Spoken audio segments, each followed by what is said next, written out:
네, 월드컵 연기로 정말 온 나라가 떠들썩합니다. 여러분 어떻게 한 주 동안 잘 보내셨는지 모르겠네요. 천재고 변호사 증권고시 패스 시간이 돌아왔습니다. 많은 분들이 이 시간을 참 기다리셨을 것 같은데요. 제가 얼마 전에 그 시청자분으로부터 전화를 한 통 받았어요. 근데 그분이 이런 말씀을 하시더라고요. 그동안 참 많은 주식책을 읽었고 자기 나름대로 굉장히 많이 알고 있다고 생각을 했는데 저희 프로그램과 함께 또 공부를 해나가면서 그런 것들이 하나하나 차곡차곡 정리가 돼갔다라는 말씀을 해주셨습니다. 그리고 또 이런 말씀을 해주셨습니다. 지금까지 참 손실이 많았는데 그 손실이 언제 복구될지는 모르지만 현재 손실이 자꾸 줄고 있기 때문에 복구될 날에 대한 희망도 갖고 있다. 이렇게 말씀을 해주셨습니다. 그렇습니다. 주식 투자는 수익도 중요하지만 손실이 나지 않도록 최선의 방어를 하는 것이 무엇보다 중요하겠죠. 자, 오늘의 주인공 고 변호사 나와 계십니다. 어서 오세요. 안녕하십니까? 네. 자, 지금 뭐 축구 때문에 온 나라가 떠들썩합니다. 네. 그런데요, 이 월드컵을 보면서 네. 제가 또 이런 생각을 해봤어요. 이 월드컵의 그 경기 전적 있잖아요. 네, 이런 걸 네. 가지고도 파동 원리로 분석이 가능할까? 그런 생각을 해봤거든요. 어떻습니까? 저는 최근에 그 한국팀 참 잘했잖아요. 네. 그걸 보면서 그 막시 돌파 매매법이라고 기억나세요? 네. 예, 그러니까 파동은 오랫동안 수렴 행보하면 굉장히 큰 힘이 위아래로 나올 수가 있다. 예. 주가는 가령 급등하거나 급락할 수가 있잖아요. 예.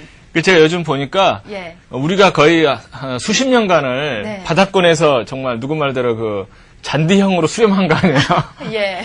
그러다가 위에 이제 상승갭으로 16강 뛰어넘으니까 16강 그게 이제 상승갭 하다는 지지선 아닙니까? 그렇죠. 그러니까 이렇게 치고 올라가는 거죠. 아, 그렇다면은 앞으로도 이 네. 파동 원리로 이 앞으로의 우리 축구팀의 이 성적도 좀 예상이 가능할 것 같은데 그러면 어떤 식으로 흘러갈까요? 항상 예. 제가 강조하는 게 네. 예단을 갖지 말고 확인하라. 네. 그러니까 갈 때까지 가봐야 되는 거예요. 예, 일단은. 그러니까 종합주까지 이를테면 우리가 뭐 1000까지 간다 또는 요즘 그 조정을 하고 있으니까 네. 뭐 몇 가지 간다 예단할 게 아니고 예. 일단 바닥이 갈 때까지 가는 걸 봐야 되거든요. 네. 그러니까 저는 이번에 꼭 뭐 우리가 8강에서 끝난다 생각하지 않고 예. 갈 때까지 간다. 예. 그게 정답이라고 저는 생각을 합니다. 네. 일단은 뭐 주식시장과 비교를 해보면 매물벽도 없고, 네. 네, 한번 이렇게 힘을 받았으니까 갈 때까지 갈 것이다. 신고가 행진이 계속될 거예요. 예, 기대해보겠습니다. 자, 오늘 저희가 또 공부를 해야 될 것 같은데요. 오늘 배울 내용이요. 교재 286페이지 거래량 분석입니다. 그런데 네. 정말 많은 분들이 거래량에 대한 궁금증을 참 많이 갖고 계세요. 그렇죠. 예, 오늘 한번 이 속 시원하게 이 궁금증을 좀 풀어주시죠. 예. 그러니까 이제 제가 파동 원리를 가지고 모든 걸 한번 생각을 해보니까 네. 역시 거래량도 파동이 아니겠느냐. 네. 그래서 이제 다른 책들을 보면 거래량에 대해서는 뭐 엘리어트 파동이 마지막 꼭지 거래량은 그전 꼭지 거래량보다 작다. 이제 이 정도만 나와 있잖아요. 그렇죠. 예. 근데 저는 결국 이제 주가를 움직이는 힘은 거래량이기 때문에 네. 거래량 파동을 봐야지만이 되는 거고 여기 파동 원리가 거래량에서도 잘 적용된다는 것을 제가 가정을 하고 한번 확인해 보니까 예. 주가 움직임이 굉장히 설명이 이제 많이 되고요. 네. 그래서 거래량이 변하면 추세가 변하는 거죠. 그러니까 우리가 이제 일반적으로 이야기할 때 그 제가 아마 초기에 말씀드린 것 중에 하나가 그 주가 선행의 법칙이라는 게 있죠. 네. 예, 주가는 실물보다 선행한다. 경기보다는 6개월 선행하고 예. 또 재료보다도 이제 항상 선행하는데 그 주가에 선행하는 게 거래량이죠. 네. 왜냐하면 세력이 미리 그 움직인다 그러면은 세력의 물량은 많다는 거거든요. 네. 그렇다 보면 이제 주가보다도 먼저 움직이는 게 거래량이기 때문에 결국은 거래량이 먼저 움직이고 그 다음에 주가가 움직이고 그 다음에 실물이 움직이고 네. 그러니까 실물이라는 건 이제 어떤 재료 발표 같은 걸 이야기하는 거죠. 네. 그 다음에 개미들이 감을 가지고 움직이니까 네. 개미들은 정말 몇 단계가 늦기 때문에 뒷북 칠 수밖에 없다 하는 게 이제 제 설명입니다. 네. 거래량 분석을 제가 이제 책에다 상세하게 해드렸는데, 네. 거래량 분석할 때 제가 이제 초기에 그 공부를 할 때 그 생각한 게 안 맞는 게 참 많이 나왔어요. 네. 그래서 이제 그것을 생각해 보니까 예. 몇 가지로 우리가 나누어서 생각을 해야 되겠다는 게 그 결론에 도달했습니다. 네. 그게 이제 어떤 거냐면은 예. 그 단기적인 거래량 변화 의미하고 중기적인 거래량 변화 의미는 다르다. 네. 그 다음에 시장 전체 거래량 움직임하고 개별 종목의 거래량 움직임은 다르다 하는 것을 이제 생각을 하게 됐거든요. 네. 제가 책에다가 이제 그 구별되는 그 관점에 의해서 그 주가가 밑으로 치고 올라갈 때 거래량 보는 방법에 대해서 설명을 해드렸거든요. 네. 가장 이제 정석적으로 움직이는 것은 그 시장 전체 거래량입니다. 왜냐면은 그 개별 종목 거래량은 그 세력이 속이는 게 너무 많잖아요. 네. 왜냐하면 세력은 자기가 물량을 쥐고서 막 흔들기 때문에 그런데 그 시장 전체로 보게 되면 그 하나의 큰 세력이 물론 있다고 저는 믿습니다. 네. 뭐 외국인도 있고 이제 뭐 기관도 세력이 될 수가 있는데 그 시장 전체 거래량을 속이기는 굉장히 어렵죠. 그렇겠죠, 아무래도. 예. 그래서 거래량 파동에 원론적으로 그 이 원리가 가장 잘 맞는 것은 시장 전체 파동이다 이렇게 저는 이제 보기 때문에 네. 그 파동이 가장 잘 맞는 게 시장이고 그 시장 분석이 사실은 선행이 돼야지만 개별 종목을 우리가 잘할 수 있잖아요. 네. 그래서 그 종합주가지수 일봉 차트를 볼 때 거래량 변화를 굉장히 좀 민감하게 보시는 게 좋겠다는 거거든요. 네. 많은 분들은 그 종합주가지수 차트를 볼 때 거래량 그 변화의 의미를 잘 그 생각을 안 하고 네. 기본 파동이라 그러죠. 제가 말씀드린 거. 그 일봉 파동하고 이평선 파동만 이제 주로 보시는데 네. 아까 말씀드린 것처럼 거래량이 이제 미리 그 끼미를 주잖아요. 신호를 네. 주기 때문에 거래량 변화를 미리 좀 보시는 게 좋겠다 하는 게 이제 제 말씀이죠. 네. 되게 보면은 이제 기본적인 관점은 그렇습니다. 항상 상승 경우에는 거래량이 상승 쪽으로 많이 나오고 네. 또 상승이 지금 추세라면 반대되는 방향 그러니까 이제 조정이 되겠죠. 네. 조정 시에는 거래량이 이제 적게 나오는 게 이제 그렇죠. 정상적이고 예. 또 이제 거꾸로 항상 주가는 이제 올라갈 때 모습하고 뒤집어 놔서 내려갈 때 모습 같거든요. 네. 그렇게 되면 그 내려갈 때는 거래량이 많이 나오면서 내려가고 반등할 때 거래가 뚫어야지만이 하락세가 계속된다. 네. 그래서 이제 그런 관점에서 이제 그 여러 가지를 보시면은 굉장히 좋고 특히 이제 올라갈 때 그 거래 탄력성이 줄어들면 그 꺾일 가능성이 크거든요. 네. 제가 이제 시장을 가지고 한번 최근의 모습을 한번 잠깐 또 보여드리는 게 좋겠습니다. 제가 종합주가지수 이제 시장의 흐름을 보여주는 종합주가지수거든요. 이제 기본 파동은 이때 이제 그 지난 시간인 것 같아요. 그 쌍봉을 치고 이제 꺾였으니까는 네. 고점 저점이 낮아져서 굉장히 나쁜 모습이고 또 여기서 그 고점이 꺾였기 때문에 역시 지금 쌍봉, 쓰리봉이 나왔기 때문에 이날 굉장히 강한 지금 음봉이 나오고 있네요. 네. 근데 이제 거래량 관점에서 보게 되면은 그 이때는 지금 거래가 늘죠. 네, 그렇죠. 예, 그러니까 거래가 늘기 때문에 이때는 이제 단기 하락은 잡아준 거거든요. 네. 그래서 올라갈 때 이제 거래가 늘기 때문에 괜찮을 때까지는. 네. 근데 이때 거래가 기본 일봉 파동은 굉장히 강한 양봉이 나왔지만 네. 밑에 거래가 뒷받침이 안 되는 거예요. 그래서 이게 이제 상승으로 전환되려면 네. 이 상승시 거래량이 많고 음봉시 거래량이 작아야 되는데 네. 엇박자가 나왔죠.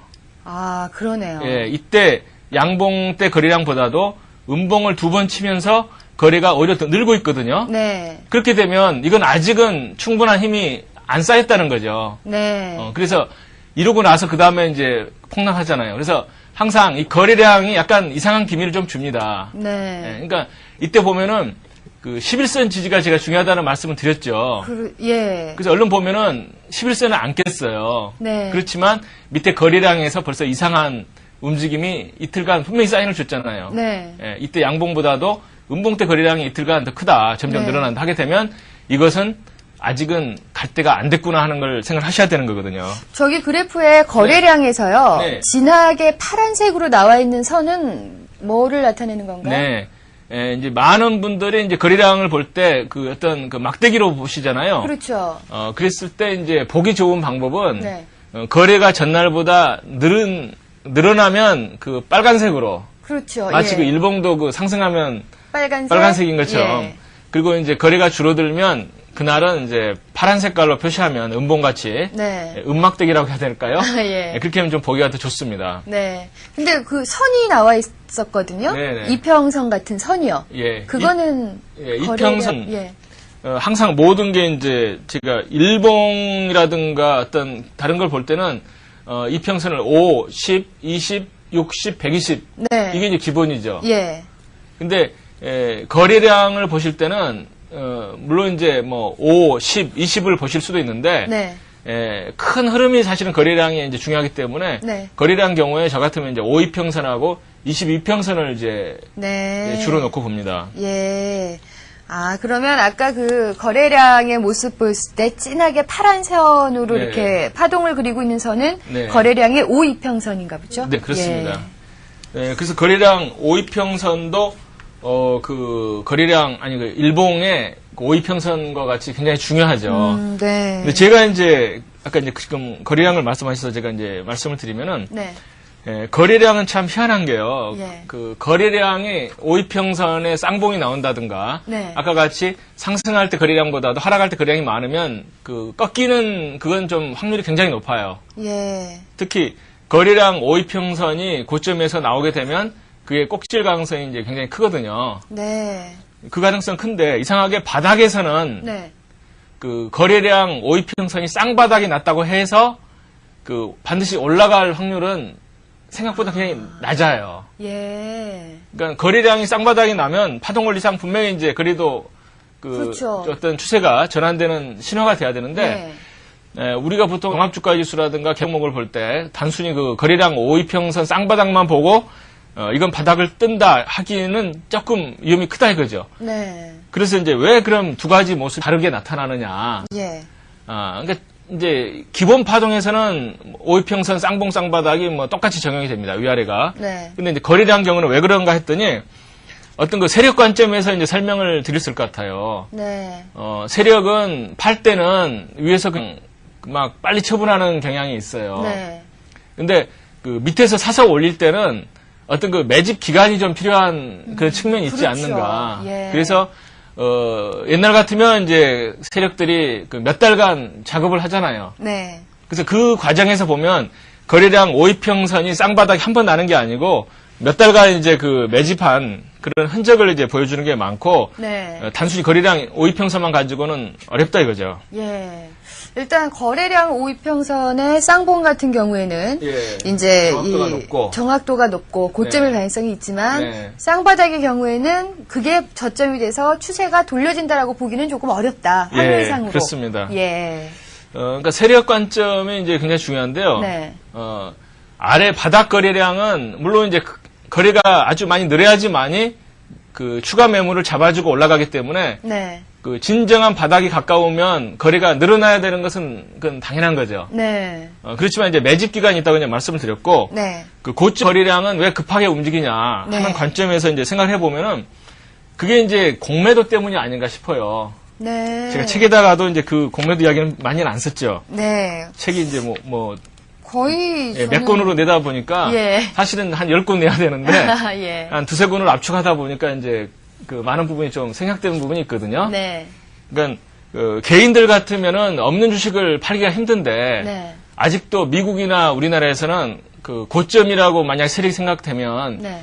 없는 물량을 열심히 팔아가지고 네. 뭐 그게 이제 공매도일 수도 있고 또 요즘 같으면 그 대주 거래가 좀 많이 활성화됐다 그러잖아요. 그렇죠. 예. 그러니까 기관들 장기 보유한 물량을 가져다가 팔고 나서 주가가 떨어진 다음에 사서 채워 놓는다. 예. 그런 물량이 있기 때문에 그 세력들은 고점이라고 생각되면 신나게 팝니다. 신나게.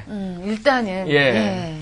그러니까 개미들이 생각할 때 이해할 수가 없죠. 왜냐하면은 개미들은 정말 그동안 조금씩 그 분할 매수하고 또 그 팔면은 번전에 손실이 오기 때문에 아까워서 못 팔잖아요. 그렇죠. 근데 세력들은 그 공매도라든가 뭐 대주 매도가 있기 때문에 네. 그 물량을 걱정하고 그냥 개미들 가슴 철렁철렁 하는데 막 그냥 파는 게 많이 나옵니다.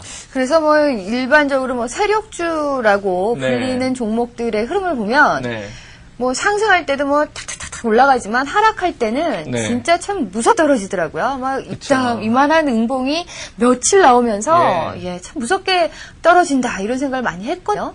그러니까 저는 이제 옛날에 그런 생각을 했었어요. 네. 뭐냐면 물량이 많으면 이건 세력 물량일 거다. 네. 그렇잖아요. 예. 그러면 세력이 음봉을 많이 치면서 팔면 손해보는데 왜 팔까? 그렇죠. 예, 초보개미일 때는 제가 굉장히 그거 가지고 이건 세력 물량일 수가 없다 이렇게 생각했는데 나중에 보니까 그 공매도라는 걸 알게 되면서 네. 모든 게 이제 이해가 됐습니다. 예. 자, 그리고요, 이 네. 거래량에 대해서 또 궁금한 게, 네. 이 전고점을 돌파할 때, 네. 거래량이 많이 나와야지 네. 돌파가 된다. 뭐, 이런 얘기 많잖아요. 네네. 예. 제가 이제 그 두 가지를 구별을 해드렸죠. 네. 뭐냐면은 전고점 통과 시의 거래량을 보는 게 이제 굉장히 중요한데, 네. 그 시장 전체적으로 볼 때는 그 전고점 통과할 때 거래량이 많이 나와야지만이 그 전고점보다도 높게 올라갈 가능성이 크죠. 네. 왜냐하면 매물이 일단 소화가 돼야 되거든요. 항상 고점에서는 물려 있잖아요, 개미들이. 네. 그래서 이제 시장 전체적으로 종합주가지수 차트에서는 그 전고점 통과할 때 거래량이 늘어야지만이 좀 힘을 받고 올라가는데 네. 개별 종목 경우는 이제 조금 다르다는 거죠. 네. 왜냐하면은 그 추가 상승을 개별 종목에서 할 때 특히 그 중소형주 같은 경우에는 그 세력이 물량을 놔버리면 안 되잖아요. 네. 그러니까 직전 고점을 그 돌파한다, 뭐 벗긴다는 말도 쓰죠. 네. 직전 고점보다 더 높아지는 게 이제 파동의 고점 저점이 높아지는 그런 요소인데, 그때 거래가 더 많이 나온다는 이야기는 종전에 그 물렸던 개미 물량이 나온다는 거. 그렇게 네. 되면 이제 전고점 돌파를 못 하는 거고, 만약에 전고점을 돌파하는데도 거래가 적게 나오면 이건 세력이 전고점에서 샀다는 것밖에 안 되죠. 네. 그렇게 되면 한 단계를 더 갈 수가 있고요.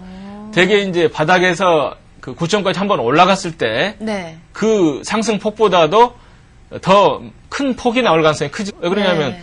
세력이 지금 고점에서 이렇게 사서 올렸는데 네. 물량도 안 내놓고 예. 만약에 바로 팔아버리면 세력은 번전을 절대 못 하거든요. 네. 그렇기 때문에 전고점 통과할 때 물량이 안 나왔다면은 이 세력은 분명히 이제 번전 이상으로 팔아야 되기 때문에 그 상승폭의 배 이상을 반드시 올려놓고 팔더라도 팔아야지 이제 세력이 장사가 되는 거죠. 네.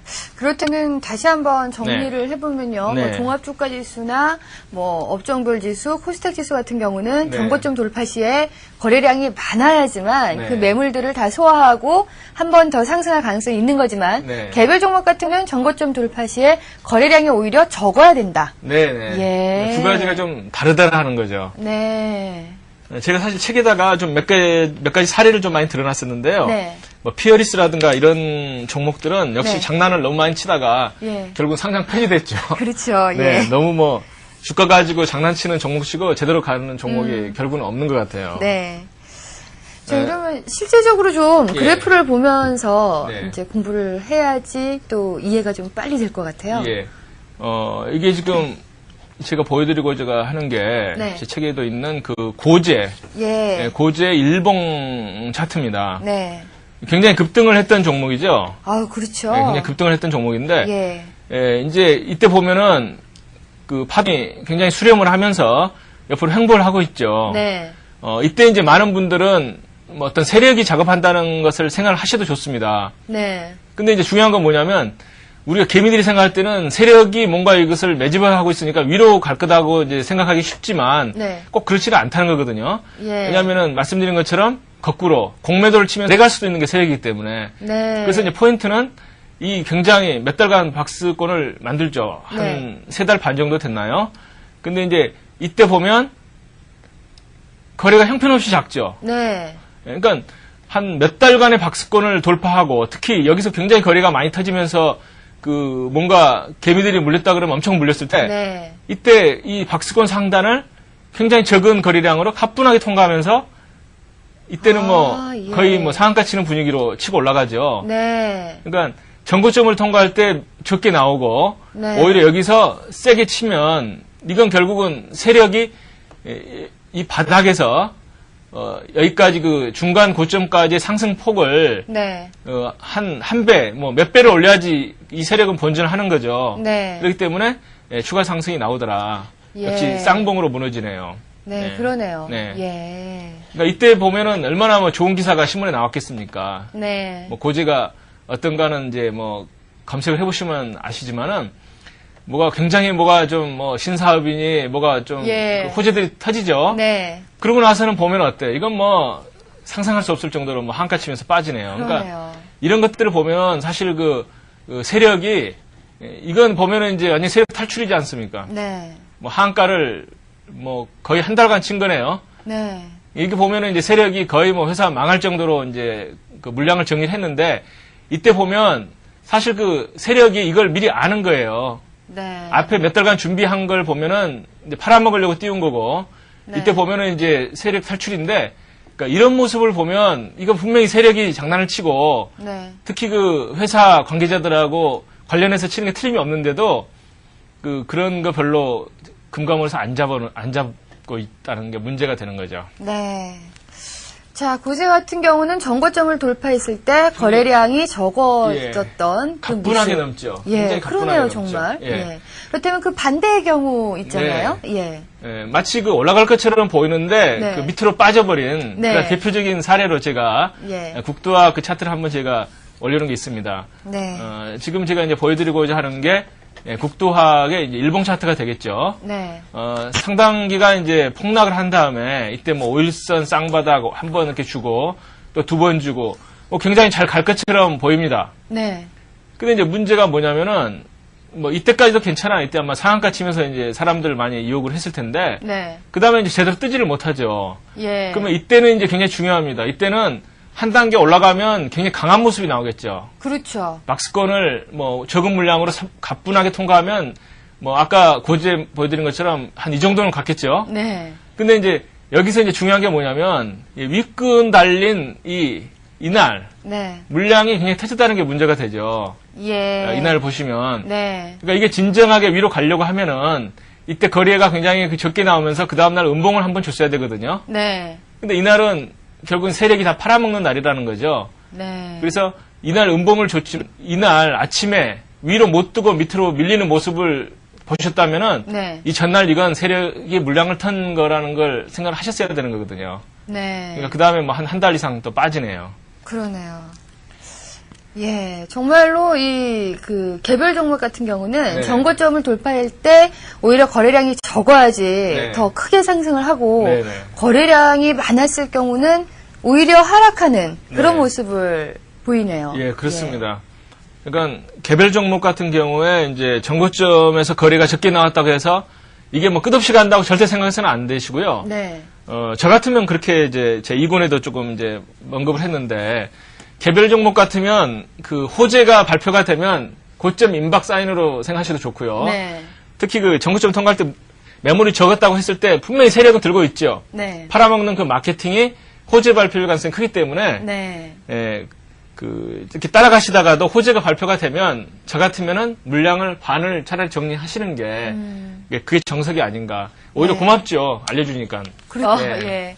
근데 보통 뭐 공시나 호재 발표할 때 네. 그 종목을 보면 이미 많이 상승해 있는 경우가 참 많거든요. 그렇습니다. 예, 그러니까 그 전에 일단은 준비를 해서 네. 이제 뭐 재료를 터뜨리면서 이제 물량을 네. 빠져나오는 그런 그렇죠. 모습을 많이 보여주고 있죠. 네. 예. 그리고 이제 시장 전체의 거래량 분석과 이제 개별 종목 거래량 분석의 차이점은 뭐냐면은 네. 시장 전체로는 꽤 큰 힘이 움직이는 거거든요. 네. 그래서 이제 그 거래량이라든가 시장 추세는 갑자기 그냥 급등했다가 오늘 바로 그냥 꺾이고 그러진 않고요. 네. 그 상당히 기간을 두고 어떤 그 신호를 미리 주면서 움직입니다. 근데 개별 종목 같은 경우는 금감원 단속도 있고 그러기 때문에 네. 세력이 이제 물량 털고 나갈 때 보면 예. 귀신같이 그냥 빨리 털고 나가는 아주 거예요. 급해요. 급하죠. 예. 그러니까 개별 종목 같은 경우는 장대 음봉이 생기면 일단 이건 비상사태다 생각하시는 게 틀림이 네. 없습니다. 네. 자, 그리고 저희가 이제 거래량에 대해서 네. 이제 들은 얘기들, 뭐 네. 책에서 나온 거라면 뭐 거래량 상투, 네. 뭐 거래량 바다, 뭐 이런 얘기도 많이 나오잖아요. 그렇죠. 예. 그런 거는 또 제가 어떻게 맨 다루려면. 처음에 공부한 게 예. 그 고점 거래량에서 거래량 상투는 정말 주가 상투다 하는 게 네. 모든 책에 다 나와 있더라고요. 네. 개별적 분석 책들 보면은 예. 뭐 거래량 꼭지가 주가 꼭지다. 근데 이제 되게 보면 거래량 꼭지가 주가 꼭지라는 이야기는 되게 단기적인 현상인 경우가 많습니다. 네. 그러니까 개별 종목 같은 경우는 워낙 세력들이 이제 급하게 위에서 치고 나가기 때문에 거래량 꼭지를 보면 1차로 이제 세력의 물량을 정리했다 이렇게 생각하시면 되고 간 큰 세력도 많잖아요. 네.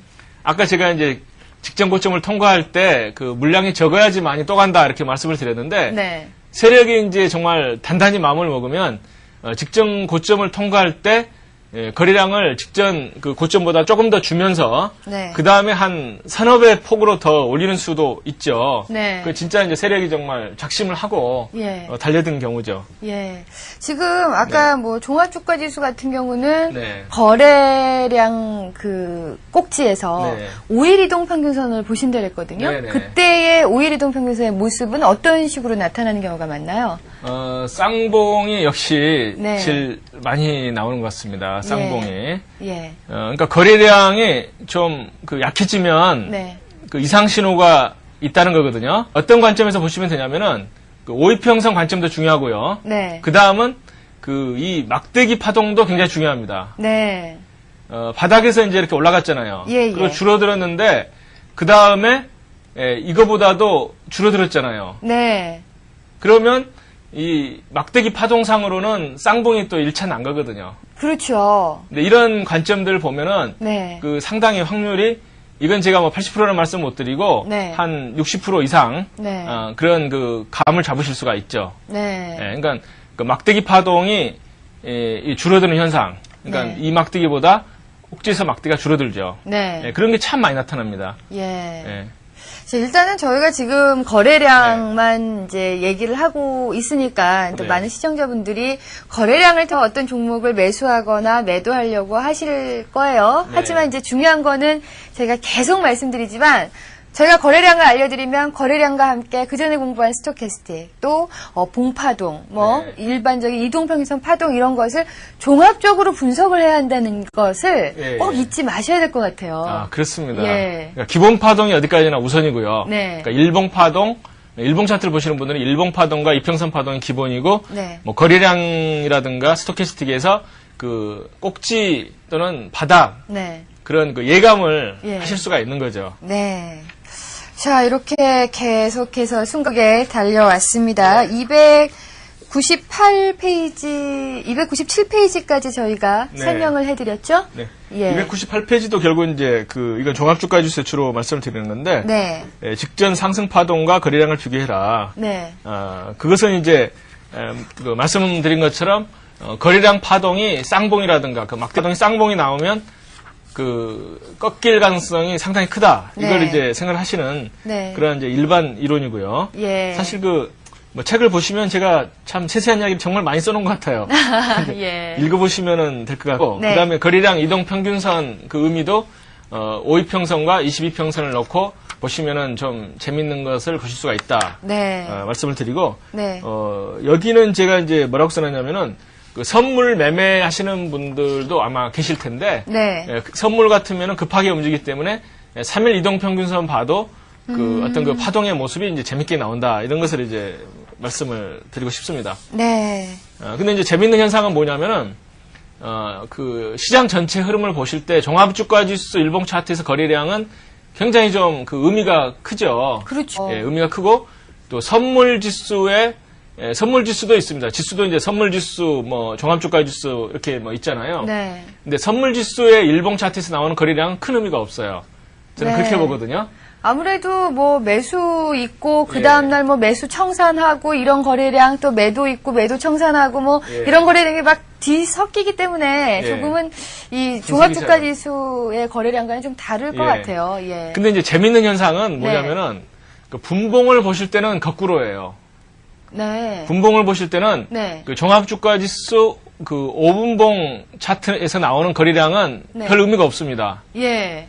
그러니까 종합주가지수 5분봉 차트를 보시면은 그 전에도 아마 말씀드린 기억이 나는데 30분이라든가 1시간마다 그 장대 막대 거래량이 나타나거든요. 네. 하락하든 상승하든 간에. 예. 그래서 저는 이제 그 의미를 이건 프로그램 매매에 따른 거래량이 나오는 것 같다. 그렇게 이제 말씀을 드린 기억이 납니다. 그러니까 종합주가지수 분봉 차트를 보실 때는 거래량을 놓고 보실 필요가 없다고 저는 이제 생각을 하고요. 근데 희한하게 이제 시장은 요즘 그 선물 가지고 장난을 치잖아요. 그러면 이제 선물 지수에서 그 분봉 차트에 나오는 거래량은 또 상당히 또 의미가 크다. 네. 그래서 그 거래량은 종합주가지수 보실 때는 일본 거래량을 보시고 네. 분봉을 보실 때는 그 선물지수 거래량을 보시는 게 좀 약간 엇갈리는 예. 좀 희한한 걸 제가 발견을 한 거죠. 그러면은 종합주가지수 같은 경우 거래량 분석을 일봉을 갖고 하고, 네. 그다음 선물 같은 경우는 장중에 그 지수 변화는 네. 5분 차트로 거래량 분석을 하고요. 네. 예. 네. 그 저는 이제 사실 그 시장의 흐름은 네. 그 30분봉을 기본으로 이제 봐야 된다고 보거든요. 네. 그럼 종합주가지수 30분봉에서는 큰 의미가 없지만은 네. 선물지수 같은 경우에는 그 직전 고점을 통과하면서 거래가 줄면서 옆으로 쫙 가면 한 단계 더 시장이 더 올라가는 수가 많다는 거죠. 네. 그럼 한번 이제 각자 한번 네. 그 30분봉이라든가 5분봉을 가지고 네. 좀 검증을 하시면 좀 의미가 있으실 거예요. 네. 자, 그러면 저희가 이렇게 해서 1권이 다 끝났나요? 네, 1권이 사실상 다 끝났죠. 네. 제가 뭐 큰 파동, 작은 파동과의 관계는 그동안 굉장히 말씀을 많이 드린 그렇죠. 거고, 예. 그 정말 그 오로지 그냥 그 차트만을 보는 게 좋겠다 하는 게 이제 제 그 아마 1권의 주제일 겁니다. 네. 정말 감으로 절대 흔들리지 말고 예. 차트만을 그 보시는 게 좋겠고, 네. 그 다음에 항상 실시간 변화는 작은 파동에서 나오기 때문에 네. 어떤 일봉 매매를 하시는 분은 30분봉, 네. 그다음에 30분봉 차트를 기본으로 쓰시는 분은 5분봉 차트를 가지고 그 보완을 하시면 네. 좀 뭐 쌍봉 쌍바닥을 쫓아서 매매를 하시면 좀 발빠르게 매매하실 수가 있다고 이제 생각이 됩니다. 네. 자, 이렇게 해서 저희가 이 교재 1권이 다 끝났습니다. 그동안 뭐 배운 거 생각하면은 뭐 기본 파동, 이동평균선의 파동도 있고요. 네. 또 스토캐스틱도 있고, 거래량까지 이 네. 세 가지를 다 조합을 하셔서 이제 여러분들이 실전에서 사용을 하셔야 될 것 같은데요. 자, 어떻게 좀 많은 도움이 되셨는지 모르겠네요. 그런데 이제 계속해서 또 2권이 있잖아요. 네, 이번으로 또 바로 가야 될 것 같습니다. 네. 제 생각에는. 아무래도 정말 많은 투자자분들이 네. 이 교재 이 진도 나가는 데에 대해서 굉장히 많은 신경을 쓰세요. 예. 사실은 그 제가 예. 그 강의 이렇게 해드리는 거 이상으로 네. 책에다 자세히 써놓은 것 같아요. 그 네. 책 제목이 아예 주식 강의라고 돼 있잖아요. 네. 제가 이제 2권에서는 그 조금 그 분석 원리보다 한 걸음 더 나가서 네. 어떤 투자 원칙과 이제 매매 기법을 좀 많이 제가 써놓은 거거든요. 네. 그래서 이제 2권은 엘리오트 파동 이론 가지고 제가 이제 시작을 하죠. 네. 그러네요. 제가 그러니까 이제 제가 좋아하는 그 파동 이론이 사실은 이제 엘리오트 파동이라고 하는 그 유명한 파동 이론이 있기 때문에 그걸 무시하고는 이제 우리가 좀 이해하기는 힘들거든요. 네. 근데 이제 제 책에서 그 포인트는 뭐냐면은 네. 엘리오트 파동을 어설프게 알아가지고 저 자신이 너무 이제 쓰라리는 경험을 많이 겪었기 때문에 예. 그 엘리오트 파동을 원리를 가지고 이해해야지 그 애워가지고 적용해서는 안 된다 하는 게 이제 그 제 포인트거든요. 근데 주식시장에 네. 처음으로 입문하시는 분, 네. 초보 투자자 같은 분들이 가장 많이 알고 있는 기술적 분석, 엘리오트 파동이에요. 네. 예, 여기에 대해서는 상당히 많이 알고 있는데, 자, 근데 과연 이제 정확하게 알고 제대로 분석을 하는지, 네. 그렇게만 된다면 좋지만, 그렇지 않은 경우가 많기 때문에, 또 이번 시간을 통해서 이런 것들을 좀 제대로 배워보시면 좋겠네요. 네, 예. 그렇습니다. 엘리오트 파동을 많은 분들이 이제 어떻게 이해하고 계시냐면은 네. 상승 5파, 하락 3파 이렇게 이제 알고 계시죠. 그렇죠. 네, 상승 5파, 하락 3파. 저는 제일 처음에 이제 상승파 그래서 파동이 네. 뭐 꼭지가 한 5개 나오는 줄 알았더니 이제 예. 그건 아니더라고요. 예. 제가 한번 이제 층에다가 그 예. 포인트를 한번 네. 그려보면 좋겠습니다.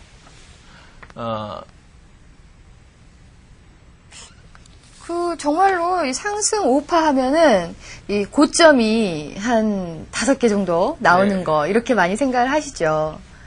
그렇죠.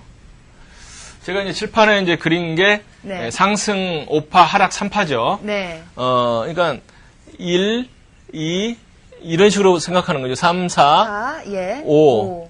그다음 하락은 A, B, B, C, C 해가지고 이제 하락 3파다. 네. 그러니까 사실 꼭지로 보면 꼭지는 3개, 내려갈 때는 꼭지 2개. 네. 그래서 이제 이 모습은 사실 꼭지만 보면은 이건 쌍봉이고 네.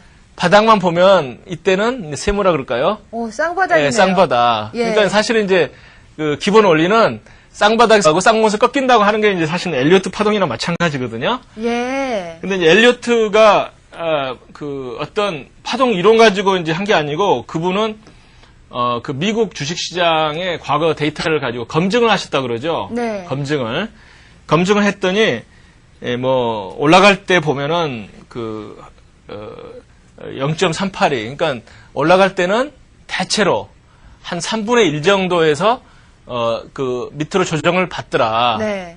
뭐 그런 식이죠. 네. 그러니까 이게 이제 피보나치 수치라 그래서 유명하잖아요. 네. 0.8인가요? 여기도 참 힘들죠. 0.128? 예. 그러니까 대충 보면 이제 한 3분의 1 정도 수준, 예. 3분의 2 정도 2 수준. 정도 되는 거고요. 예. 예. 그래서 이제 올라갈 때 조정은 한 3분의 1 정도 받는 거고 하락 시에 또 반등할 때도 역시 한 3분의 2쯤 내려가서 반등을 하더라. 네. 이 수치를 이제 기계적으로 외워가지고 적용한 분들이 많으세요. 네. 어떤 고수분들도 이제 이 수치를 또 좋아하시는 분들이 있어요. 네. 근데 실전에서 이제 적용을 해보면은 이 수치 가지고 해가지고는 좀 현실적으로 안 맞는 경우가 많거든요. 네. 그러니까 올라갈 때 특히 그 개별 종목 같은 경우는 뭐 정신없이 올라가고 네. 빠질 때도 정신없이 빠지죠. 맞아요. 어떤 분들은 뭐 엘리어트 파동이 정말 대가다. 미국 주식시장에서 뭐 검증된 이론이다 해가지고 고점에서 꺾이는 개별 종목을 한 30% 빠지면은 들어가는 분들이 계세요. 네. 근데 뭐 엘리어트가 뭐 매수를 해주지 않기 때문에 계속 빠지더라고요. 예. 그러니까 그 수치가 중요한 게 아니고 네. 원리가 중요한 거거든요. 예. 또 엘리어트 파동이 이제 왜 상승 5파 하락 3파냐 네. 하는 것은 이제 제 책에도 썼지만은 그 기본 전제가 뭐냐면 그 미국 시장은 대세 상승하는 관점이다 하는 게 이제 가장 중요한 그 포인트입니다. 네. 만약에 미국 시장이 대세 하락했다고 하면 엘리어트는 결코 뭐 상승 5파 하락 3파라고 쓰지는 않았을 거예요. 그렇죠. 어떤 이제 신문 기자분이 그래요. 제가 뭐 갑자기 변호사가 책을 쓰니까 뭐 외도한다고 하셔가지고 예. 이제 그 물어보시더라고요. 예. 왜 가치 투자를 안 믿느냐. 예. 그래서 제가 이제 말씀을 드렸어요.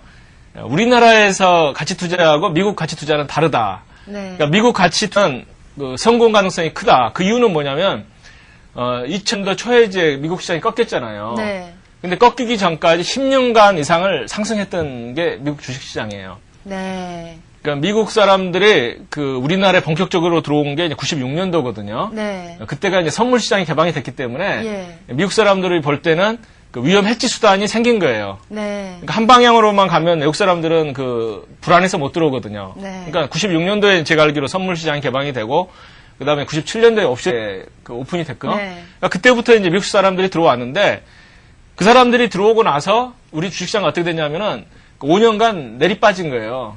네. 한 4년 빠졌나요? 결국 IMF 때까지 계속 빠진 거예요. 예. 근데 그 기간 중에 미국 시장은 계속 상승을 했습니다. 네.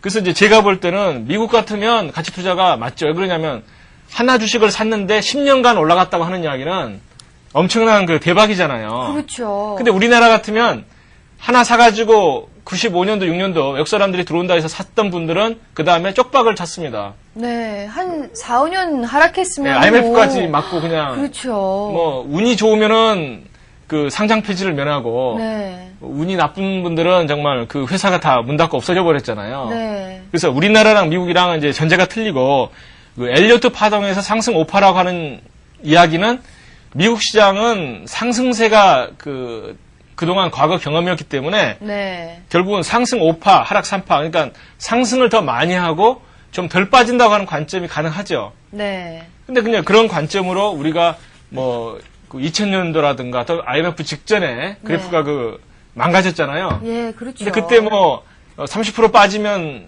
들어간다 이런 관점으로 들어갔으면 아유, 그럼 엄청나죠. 안 되죠. 그 손실이. 네. 예. 그래서 엘리어트 파동은 그 원리를 모르면은 차라리 그냥 모르니만 못하다 하는 게 네. 이제 제 이론입니다. 자, 일단은 네. 그 엘리어트 파동이라는 자체가 그때 만들어졌을 때 미국 시장의 상황과 네. 우리나라 시장과의 상황이 다르기 때문에 네. 어떻게 보면 또 우리는 우리 나름대로 우리 시장에 잘 맞는 네. 뭐 어떤 파동 원리나 뭐 차트 같은 게 있어야겠네요. 네, 예. 그렇습니다. 그러니까 정말 좀 아이러니컬한 것은 뭐냐면 네. 엘리어트는 뭐라고 그랬냐면은 그 큰 파동 속에 작은 파동이 있다. 네. 사실 그건 뭐 제가 맨날 주장하는 바죠. 네. 실시간 추세는 항상 작은 파동에서 먼저 쌍봉이 난다 하는 게 이제 제 그 어떤 이론 중에 하나인데 네. 그 엘리어트는 이제 큰 파동 속에 작은 파동이 있다고 하는데 그 큰 파동은 무한히 큰 파동도 있고 무한히 작은 파동도 있다는 거죠. 네. 그러니까 뭐 엘리어트가 그 파동을 막 분석한다 그러면 정말 1분 파동, 5분 파동, 그다음에 10분 파동, 30분 파동, 그다음에 뭐 시간 파동, 뭐 일봉 네. 파동, 주봉 파동, 월봉 파동으로 막 가는 거죠. 네. 그래서 이제 뭐 파동 하나의 주기가 뭐 10년짜리도 나오는 거죠. 예. 근데 이제 참 안타까운 것은 뭐냐면 가령 우리가 IMF 직전에 어떤 분이 그 어떤 파동을 작은 파동을 가지고 매매를 했으면 몇 년간 계속 빠진 거잖아요, 파동이. 그렇죠. 그리고 나중에 이제 그 어떤 꿈 해몽식으로 나오는 이야기는 큰 파동으로 보면은 그건 조정기였다. 예. 그럼 참 얼마나 허탈해요. 너무 정말 허탈하고 예, 정말 황당하죠. 네, 그래서 예. 그 파동의 원리적인 관점. 그러니까 아까 제가 이제 지적해드린 것처럼 네. 엘리어트는 분명히 파동은 저점에서 상승하고 그 쌍봉에서 꺾인다고 하는 게 사실은 그 이론에 녹아들어 있거든요. 네. 제가 이제 칠판에 지금 그린 그 차트를 보고 네. 엘리어트가 이제 그 여러 가지 명제를 제시를 했습니다. 네. 그 그렇죠. 그 명제는 좀 대부분이 맞는 게 많아요. 네. 근데 그 원리를 한번 이제 같이 한번 보시는 게 어떤가 싶습니다. 예. 엘리어트가 이제 뭐라고 그랬냐면은 이건 이제 엘리어트 이야기인데요. 네. 상승할 때 첫 번째 막대기는 이 상승 이 부분은 이거보다는 작다. 네. 그 다음에 하락할 때 이 막대기는 이 막대기보다 작다. 네. 그 이야기를 했습니다. 그러니까 그 이게 개미들로 보면 오히려 다양스럽죠. 왜냐면은 그 상승할 때 초기에 못 쫓아갔다고 하더라도 눌린 다음에 돌 때 이때 사면 이것은 훨씬 큰 상승폭이 나오기 때문에 그렇죠. 구태여 이때 무리해서 쫓아갈 필요가 없다는 거죠. 왜냐하면 네. 이때는 오히려 그 다음에 추가 하락이 가능하잖아요. 이렇게 그렇죠. 가능성이. 예. 근데 이제 쌍바닥에서 올라갈 때 이때는 이거보다 더 큰 파동이 가능하다. 이게 이제 네. 엘리어트 이야기고, 그다음 하락할 때도 초기에는 그 하락폭보다도 반등하고 나서 꺾일 때 하락폭이 더 크다. 이렇게 이야기하기 때문에 우리는 이 쌍봉에서 매도를 하더라도 충분한 그 매도 시간이 있다는 게 이제 전제가 되는 거거든요. 네. 그래서 이제 그게 이제 그 엘리어트가 제시한 그 명제 중에 하나인데, 예.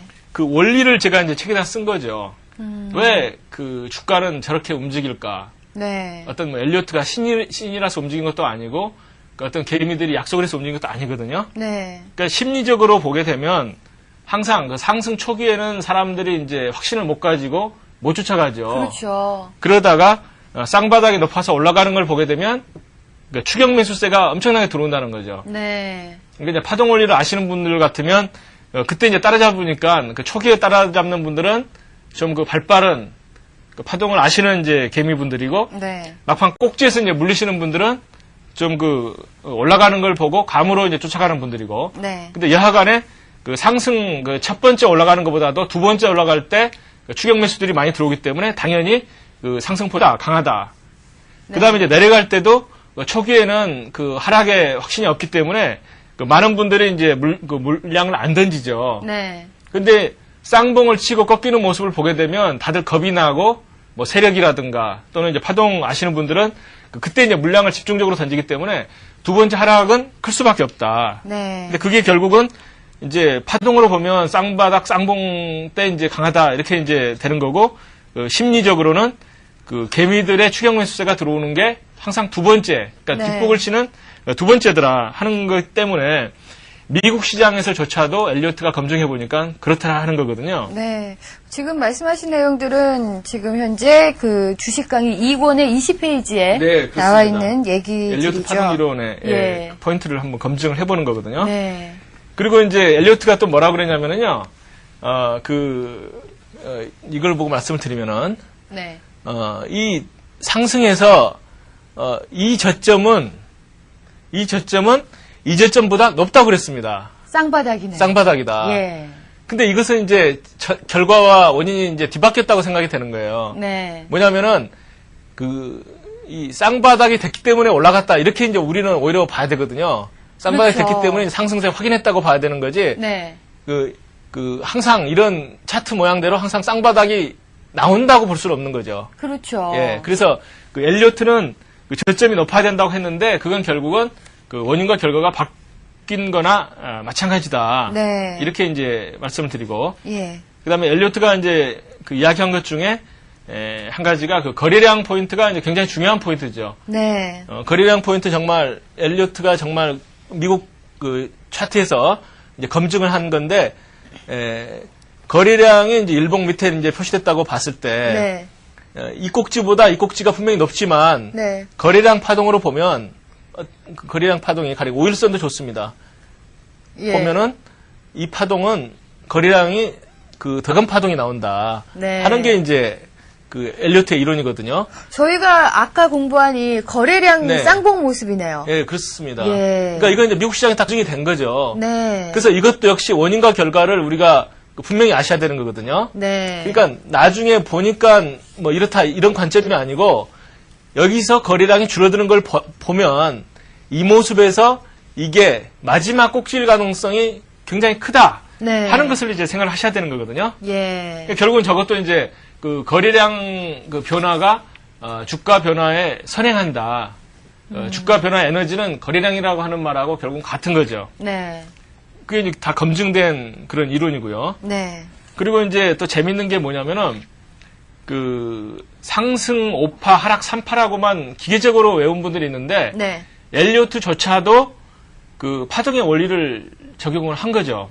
네. 그게 이제 무슨 말씀이냐면은 큰 파동 속에 있는 작은 파동도 똑같은 모습이다 하는 게 이제 엘리어트의 이론이거든요. 네. 그러니까 상승 5파, 하락 3파. 결국은 네. 이제 그게 어떤 뜻이냐면은 움직이는 방향으로 항상 강한 힘이 나온다는 거거든요. 네. 그러니까 엘리어트조차도 큰 파동은 대세 상승 관점이라고 이야기를 했지만 움직이는 방향으로 큰 힘이 나온다는 것은 자기도 이야기를 한 거거든요. 네. 그러니까 이제 이 파동에서 보게 되면은 올라갈 때는 이제 상승 3파, 하락 5파인데 네. 이 작은 파동 속에서도 작은 3파가 이렇게 작은 5파가 나오고 예. 하락할 때는 작은 3파가 나오는 거죠. 네. 또 작은 5파가 나오고 작은 3파가 나오는 거죠. 네. 그럼 작은 3파 5파 하락할 때 작은 3파가 나오는데 네. 이때 보면은 중요한 게 뭐냐면은 네.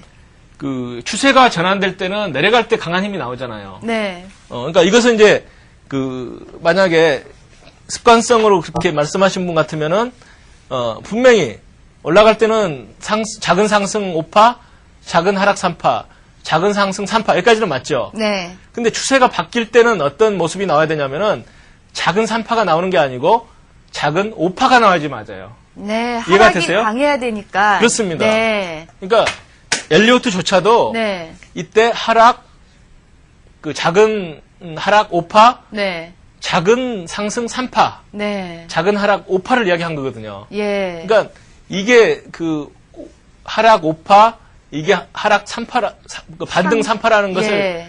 아셔야지만이 엘리어트 파동을 제대로 이해하신 거거든요. 네. 그러니까 네. 고 변호사께서 계속해서 상승과 하락은 차트를 거꾸로 놓는 거와 마찬가지다라고 말씀하셨는데 엘리어트 파동에서도 그게 적용이 되네요. 그렇습니다. 예. 그러니까 엘리어트조차도 움직이는 방향으로 강하다. 네. 그 이야기를 한 거거든요. 네. 그래서 이제 엘리어트 파동 이론을 설명한 책에는 이제 뭐라고 나오냐면은요. 네.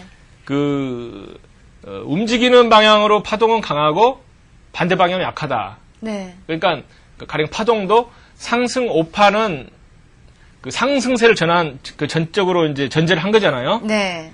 근데 이제 일반론으로 이제 바꾼다 그러면은 하락이 만약에 추세다 하게 되면 추세 파동은 하락이죠. 네. 그래서 이제 엘리어트에서는 꼭 상승 5파, 하락 3파라고 하는 것보다도 추세 파동, 그러니까 이걸 이제 충격 파동이라도 그러니까 네. 추세 방향 움직이는 파동을 임펄스 웨이브라 그러는데 네. 그 방향으로는 5파든지 하여간에 우리가 파동의 힘도 강하게 나오고 네. 근데 반대 방향 그게 이제 조정 파동이라고 그러는데 코렉티브 웨이브라 그러죠. 네. 조정 파동은 약하다. 그래서 이제 하락 3파다. 이렇게 이야기를 하는데 우리가 이제 보통 조정이라고 그러면 지수가 상승하다가 조금 하락하는 걸 보통 조정이라고 그러잖아요. 네. 근데 이제 진짜 파동에서는 뭐라고 해야 되냐면은 네. 추세하고 추세 반대 방향, 그러니까 추세 반대 방향을 조정이라고 그러는 거예요. 네. 그러니까 우리는 맨날 이제 상승하고 나서 그 빠질 때 조정이라고 그러는데 사실은 네. 그게 아니고 강하게 빠지고 나서 약하게 반등하는 것도 사실은 조정이죠. 네, 그렇죠. 그렇죠. 예. 기존 추세를 약간 흐트러 놓는 거기 때문에 그렇죠. 이제 조정이거든요. 네. 그래서 이제 엘리어트 파동을 올바르게 이해하시려게 되면은 네. 항상 추세 방향으로는 강하고 네. 조정은 약한데 우리는 거꾸로 가령 하락에서 강한 힘이 나오고 반등이 약하면은 이건 하락의 추세다는 것을 우리가 거꾸로 알 수 있다는 게 이제 이 파동 원리의 강점이 되는 거죠. 네. 그러니까 저희가 네. 주식 강의 1권에서 네. 계속해서 이제 여러분께 말씀드린 게 상승 시에는 강하게 상승하고 약하게 네. 하락하고 강하게 상승하고 이게 바로 상승 추세다라고 말씀을 드렸었는데 네. 엘리어트 파동 이론에서도 네, 마찬가지네요. 네. 추세가 한 방향으로 진행됐을 때 그 방향이 가장 강하게 나오고 그렇습니다. 그러니까 반대의 방향은 조금 약하게 나오는 그런 모습이 예. 있다. 예. 그래서 이제 그 파동의 원리를 네. 엘리어트는 이제 어떤 큰 상승적인 관점에서 이제 과거 데이터를 써서 이제 검증을 한 거고 네. 사실 파동의 원리로 보면은 네. 상승 5파 하락 3파는 결국은 추세 방향으로 강하고 조정 방향으로 약하다는 네. 기본 원리를 예. 미국 시장에서 그냥 검증해서 발표한 것에 이제 해당이 되는 거거든요. 네. 자, 그런데 저희가 지금 주식 강의 2권으로 넘어갔는데, 네. 요 다음 페이지 캔들 분석법은 시간 관계상 조금 어려울 것 같네요. 예. 차라리 저는 이렇게 좀 마무리를 하고 싶습니다. 네. 사실 캔들 차트 분석법이 어설픈 기법이라고 제가 아주 그냥 대문짝만하게 예. 썼는데, 예. 우리가 1권 초기에 네. 제가 한 두어 번에 걸쳐가지고 네. 캔들 차트 분석법이 왜 엉터리인가를 주로 설명을 드렸습니다. 그렇죠. 예. 그래서 제가 이제 책에다 썼잖아요. 네. 제비가 한 마리 날아간다고 해서 계절이 변하지 않는다. 네. 그렇기 때문에 일봉을 한 개, 제비 두 마리 날아가도 계절이 변하지 않는 건 마찬가지겠죠. 예. 그래서 이제 제비 한두 마리 보고 우리가 판단할 수 없기 때문에 네. 캔들 차트 분석법에서 되게 이제 내세우는 게 일봉 하나, 둘 또는 셋, 많으면 넷도 있겠지만 네. 그래서 그러한 캔들 분석법은 파동 속에서 보시면은 괜찮은데 네.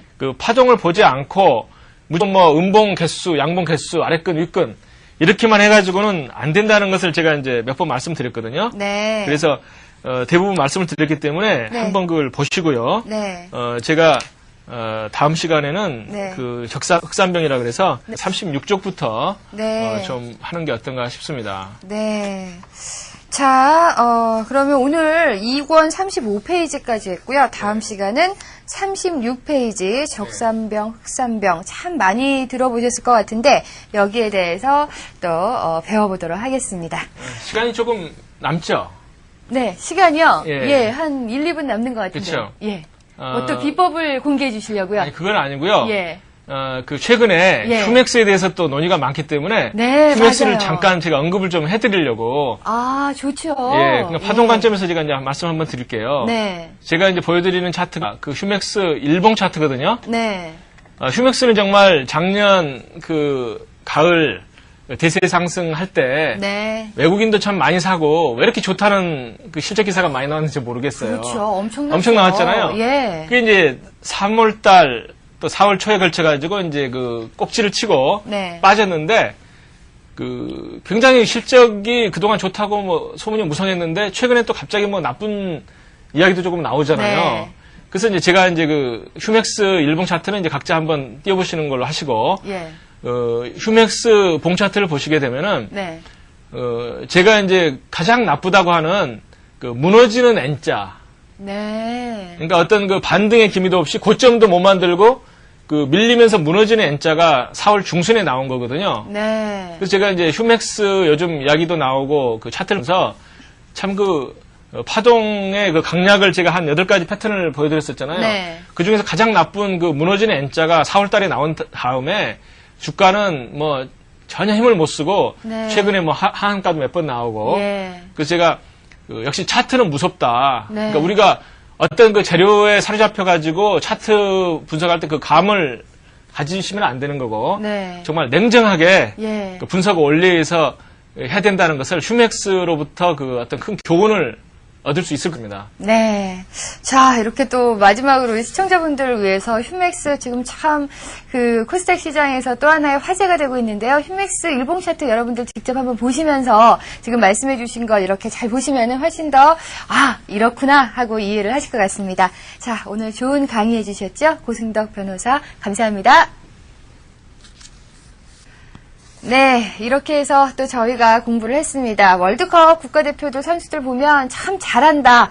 언제 저렇게 실력이 늘었지? 이런 생각들 많이 하실 텐데요. 저희가 눈에 보이는 것 말고 그 뒤에 더 많은 노력과 또 힘든 일들을 다 극복해냈기 때문에 이런 결과가 나올 수 있을 것입니다. 마찬가지입니다. 지금 공부하고 또 주식시장에 직접적으로 매매하시고 많이 힘드시겠지만 열심히 공부하시면서 또 하나하나 풀어나가신다면 아주 좋은 결과가 있을 겁니다. 자, 다음 시간에 더 알찬 내용 가지고 다시 찾아뵙겠습니다. 감사합니다.